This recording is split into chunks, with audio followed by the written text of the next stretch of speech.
There's something in the Bible that I'm really thankful for. 5 words. I mentioned it last week in passing, and there are 5 words that are spoken by a broken-hearted man in the garden at night. Not my will. Not my will, Lord, but thine. Those words mean so much. God has a plan. I keep saying this. I keep saying God has a plan. God has a plan. God has a plan. God has a plan. And I don't know if you're hearing it, but He does. He has a plan for each and every one of us, an individual plan. I want to talk about this, probably, I guess you could classify him as an unsung hero of the Old Testament. Obed-Edom.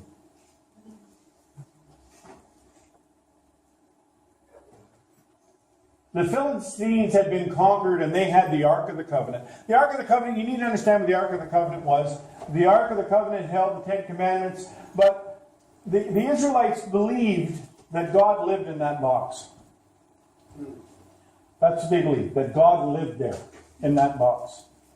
And it wasn't going good for the Philistine army, and they wanted to get rid of the Ark of the Covenant. So David made this plan that they were going to move the Ark of the Covenant back into the city of God, back into Jerusalem. And so he gets this brand new cart built, and he gets 2 oxen, and they hook up to it, and they get the Ark of the Covenant in the cart, and there's some guys walking beside it, and there's this guy Uzzah who's walking beside it, and they get to a certain place, and the oxen stumble. And Uzzah does the natural thing, right? This is the box where God lives, and it's going to fall. What does he do? He reaches out to just steady it. It's not a sinful act. He doesn't do it to be sinful. He does it to protect the box. And he dies immediately, right there. Boom. And David gets scared, and David is angry. But the reality of that was it was David's fault. You realize that? It wasn't Uzzah's fault. It was David's fault. I know most preachers won't stand there and say that it was, but it was. Because David was the king. David was the king appointed and anointed by God to lead the people of Israel, and he should have looked in the book. Because there was a way to move that ark. And David was taking a shortcut. It had nothing to do with the cart. There were rings on the side, and there were poles, and it was to be carried by the priests. The Levites alone would carry the Ark of the Covenant, and nobody was to touch it. And Uzzah died because David didn't follow the rules. And I'm not preaching about following the rules. The interesting part is, David gets scared, and he says, we need to put this thing someplace. And so they put it in the home of Obed-Edom. Now, we need to understand the homes there. The homes were a room. They lived in one-room houses. And so they bring this box in and they put it in the middle of the room. And that's where we read the story where it says, and Obed-Edom was blessed for 3 months. Blessed his socks off. But we stop reading there. There's a lot more to Obed-Edom. If you really read the story of Obed-Edom, you realize Obed-Edom had 8 children. Try and keep them from touching the box.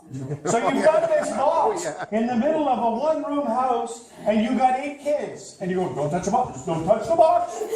Nobody touched the box. 3 months.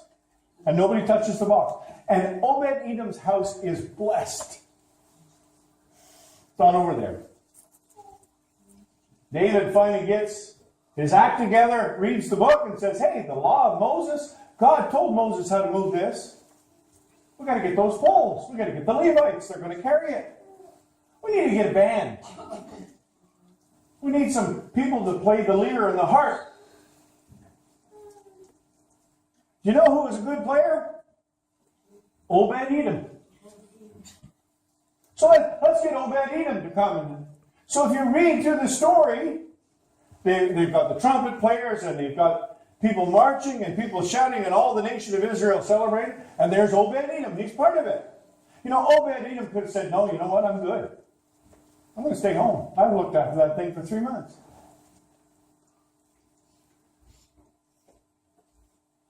But he doesn't. He goes.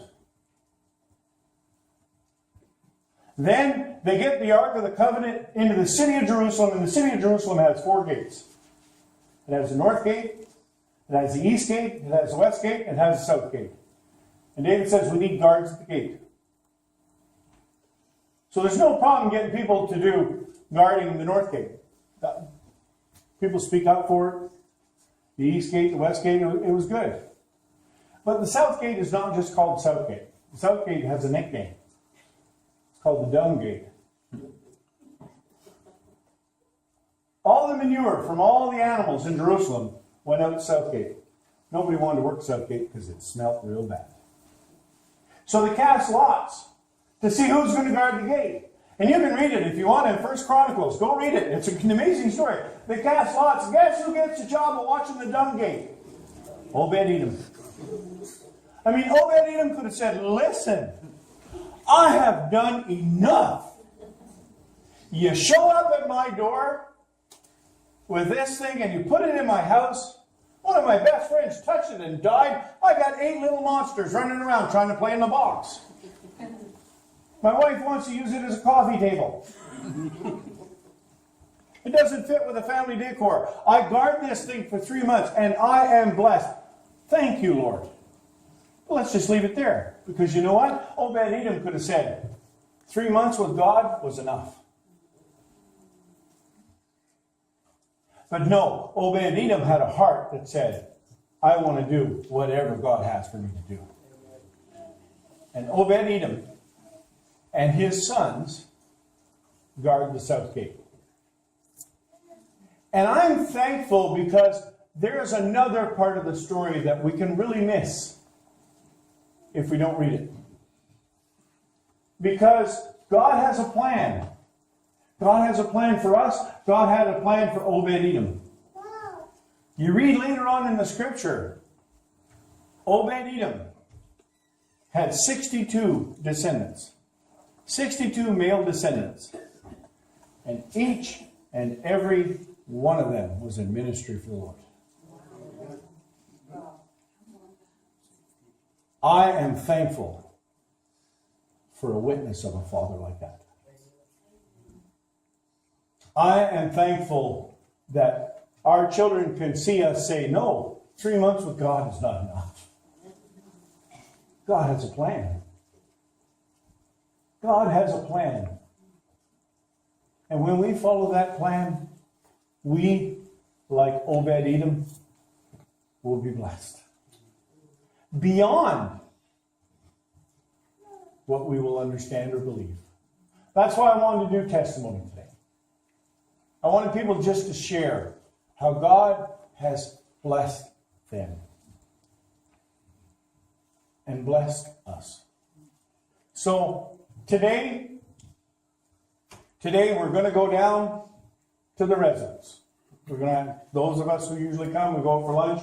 We're going to go to the residence. And you know what? Every time I leave there, those people tell me, what a blessing.